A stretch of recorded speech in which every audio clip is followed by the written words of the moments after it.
Buyers builders చేసే things ఎలా ఉంటాయి అనేది మీకోసమే. Be aware.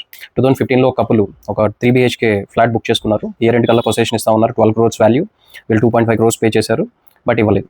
ఇవ్వకపోగా బిల్డర్ ఆఫీస్ నుంచి కాల్ వచ్చి, సార్ ఇక్కడ ఎందుకు, సిటీ కొంచెం దూరంగా బాంబేలో 4 BHK ప్రాజెక్ట్ వస్తుంది, అదైతే జస్ట్ 8 crores, మీరు అది తీసుకోండి, ఇది వద్దు అంటే they said okay at 8 crores and 4 BHK అని. 1 year అయిపోయింది, 4 BHK పొజిషన్ ఎదురా అని కాల్ చేస్తే ఇప్పుడు అది 8 crores కాదు 12 crores అయింది ఛార్జెస్తో కలిపి. సో మీరు 12 crores పే చేస్తే పొజిషన్ ఇస్తాం అన్నారు.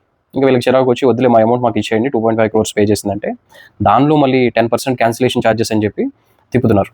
సో వీళ్ళకి చికాకు వచ్చి కన్జ్యూమర్ కోర్టుకి వెళ్ళారు, స్టేట్ లెవెల్, వాల్యూ ఎక్కువ కదా.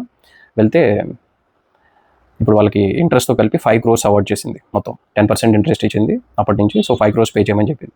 సో బిల్డర్స్ ఎవరైనా ఇలా చేస్తూ ఉంటే మీరు కూడా కన్జ్యూమర్ కోర్టుకి వెళ్ళండి, వాళ్ళతో ఫైటింగ్ అవసరం, కాంపెన్సేషన్ విత్ ఇంట్రెస్ట్తో వస్తుంది. అఫ్కోర్స్ ఆపర్చునిటీ లూజ్ అవుతాం, but at least will get something. Follow me for more. Thank you.